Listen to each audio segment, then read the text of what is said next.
But we'll hopefully have the start for our under-15 boys fairly soon, and they are actually underway. They're underway. We said All that right, timing is efficient here at the Australian Cross Country Champs. 2:35 start, so they are they're underway. A few hundred metres in, so give us a rundown, Tim. All right, so 2024, Evan Roadball from New South Wales took this out in New South Wales and once again won the teams. We've got the full list of state champions here representing today. So Riley Stanworth is the ACT champ. He's here. Philip Patonis, he won the New South Wales champs, both of them, the schools included. Also, Benjamin Skinnard from Queensland. He won the duel championships up there. Tyson White also repeated the duel in South Australia. Cameron Bodner from Tasmania is here. Benji Carford from Victoria. And Austin Serratis won the WA champs. And Matthew McNally won the schools champs in WA. So, look, it's quite an open field here, but Shinard is certainly one to watch. He's the silver medalist from both the National 3K in 9:04, and he ran a 4:18 to come second in the National 1500. Patonis is another one to watch out for, though. So Patonis from New South Wales, he was 4:21 for the third in the 1500, and he also has a bit of go, and he won this year, or the comparative event last year in Tasmania. Oscar Woodhouse from Victoria was second in that event, and Joshua Field from Victoria was third. They're all here, so it's going to be, let's try and get a bit of a vision on it, but it's certainly going to be quite an open race here. But Shinard and Patonis, two obviously to be looking out for.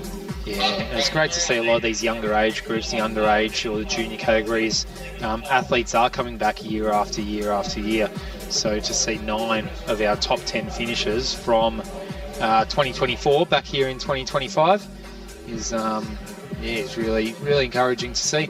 And it means it's going to be a close race with so many great runners out there. We will get a bit of a read on the field, but we can see that there is no clear leader at the moment. It is a bit more of a bunch than it was so in the under 15s women event with the two South Australians taking it out from the gun.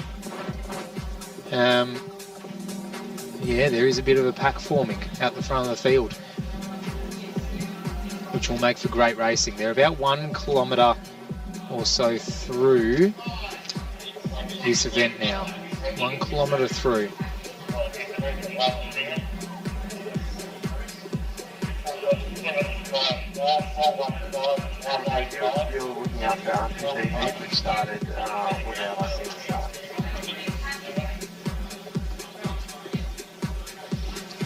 So Queensland and New South Wales, these athletes do just get about a 5 metre or so gap on a secondary pack of about 6. So early stages, but we don't see the dominance of 1 or 2 athletes like we did in a lot of the other junior events so far. Yeah, Shinard is leading the way, the Queenslander, so he's just forcing pace nicely at the moment. Going with him is one of our New South Wales athletes, and that is Lorenzo Payanessa. So Lorenzo, he came 7th in this comparative event last year, so Payanessa definitely one to watch out for. And he was also 5th. He's run a 9:28 3K, Michael, so Payanessa does have some form on the board. He's currently sitting there in that second position. Looks like New South Wales might also be in third, so I'd expect Patonis to be around there in the mix early as well. He won't let them get too far ahead with the class and the quality that Philip Patonis does have. But Shinard, as Gary Howard said, just watch out for this kid. He's pretty impressive. He's he knows how to run races from 1500 through, and this 4K cross country certainly will not frighten him. Yeah, Payanessa just starting to fall back into that pack now, which leaves Shinard out by himself.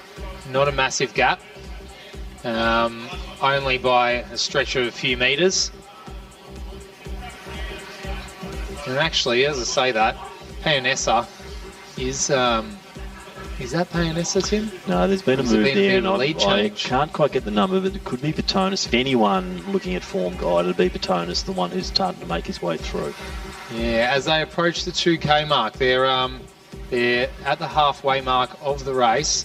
They're going through that transition between our 2 laps now, as they go past the team tents, past all the Ballarat Athletics club tents going into that second lap.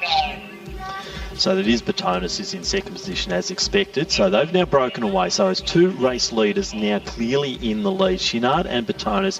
Good move there by Batonis. He wasn't going to let Chinard get too far away given the pace that he does have over those shorter distances. So Phillips decided, I'm going to be part of the party now, and he is certainly serving it up to Chinard now from Queensland. So it's a Queensland and New South Wales duel out front, which is good to see. Two competing states.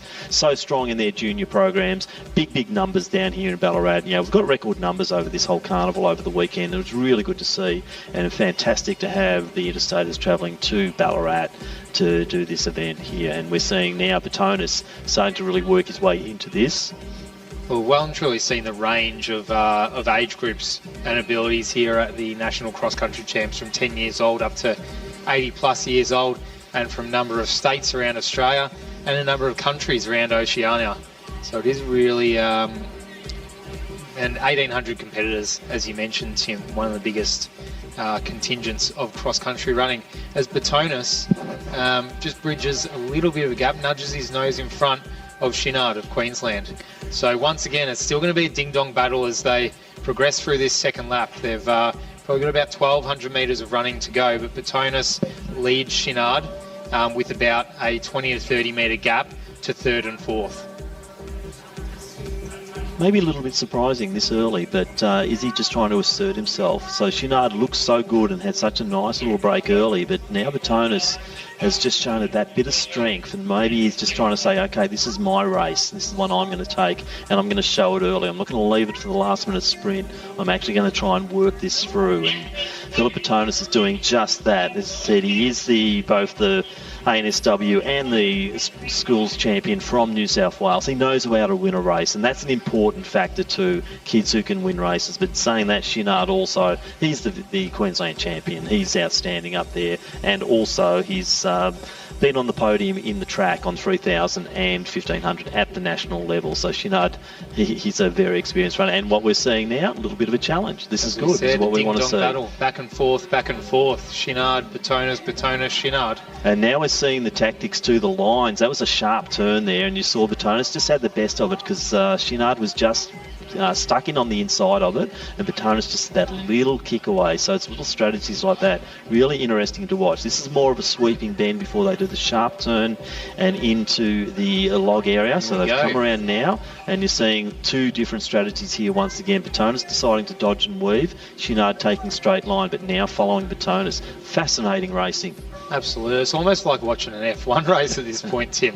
As we don't know who the athlete in third is, but I'd almost say that they're bridging a gap. I think they are, actually. I think we're going to have a party of three here, which will be super exciting. So let's see. Batonis goes again, though, just coming around that bend and now into the next mud patch. So which line do they take? They're all trying to go very wide. No one's going through the middle here. Means they've got to do the sharp turn around. But yes, third into potentially second very shortly here. I'd like to get the vision on that. Batonis almost had a little bit of a trip over then. Managed to keep his feet, but this course is getting more and more slippery. As much as you might try to avoid the mud, at some sections it's just unavoidable. Batonis, and our runner in third place is getting up on the shoulder of Chinard and just dragging him up onto the heels of Batonis. So it is going to be a race in three. Well, it is right now. I was about to say very soon, but it absolutely is as we speak. And here's our Victorian athlete trying to get a read on the number, but Batonis is almost saying, all right, come and run with me then. You just look beside him. So it's our Victorian athlete. We'll get Benji Castlewood's the Victorian champ, so if anything, I'd be picking Benji. He had quite a good win. They have left Sheridan down. Chinard. They've just left Chinard behind by about 10 metres or so as they round this little corner here. So Chinard will have to do some work to catch back up over this last kilometre or so. All right, so a little bit of an update here, and that is Oscar Woodhouse sitting in second position. He came second to Batonis. We've got a repeat of last year here in the 1-2 positions right now. So Oscar Woodhouse from Victoria, he's worked his way from third into second, and now he is duelling with Philip Batonis. He would love to get the win. He had to settle for second last year. There was only 2 seconds in it last year in Tassie, so let's see what Woodhouse can deliver over this final stage of this very exciting men's under-15 event. Yeah, usually when someone comes through the field and makes a decisive move like this, the person who they're taking over sort of fades into the distance a little bit. But Batonis is he's not letting him just pass and go away. He's doing his best to hang on. But as I'm saying that, I just see metres and metres and metres being bridged from Woodhouse. And all of a sudden, as I'm saying that sentence, he's put in another 10, 20 metres into Batonis. This is quite impressive running by Woodhouse. Yeah, that's a winning move there from Woodhouse. Now, he did also get the bronze medal in the National 3K, so Woodhouse has got form. Silver medal in the National Cross last year, bronze in the National 3K, and this kid's now finding this is his moment in the under-15 men's here at Ballarat. On his home turf. He's probably had a run around this circuit before, but Oscar Woodhouse is certainly showing a clean set of heels now as we go into the final stages. We're just 12 minutes, nearly 12 and a half minutes into the course, and we're seeing Woodhouse just rounding that big bend, and what a performance he's come from. We weren't calling him earlier, and he's right in the picture now and taking the lead. I mean, these are the races you love to see. A couple hundred metres to go. He's actually in the finishing chute. If you're around, get around him. Oscar Woodhouse, the Victorian, on a home course, Victorian for a Victorian win here in the under-15 boys, your Australian cross-country championship under-15s. Oscar Woodhouse doing it in style. Has a look over the shoulder. He knows he's got this comfortable. He can celebrate, slow down, celebrate the finish line. Oscar Woodhouse, what a performance, taking out his championship here. Philip Batonis, not to be outdone. Great racing, consistent performer across the Australian scene here. And also Benjamin Chinard, another fantastic performance there. Victoria, New South Wales, Queensland, we've got the sweep of the 3 states up there on the podium. Fantastic running young men, and that is really good for the performance. So seeing a few of the Vics coming through, boy, might get a Vic title in that one. Yeah, good bet for our team's championship here. You'd say so Victoria last year to New South Wales took it quite cleanly last year, Queensland, Victoria, but yeah, a lot of interest in the team titles as well as we go through, as we can see.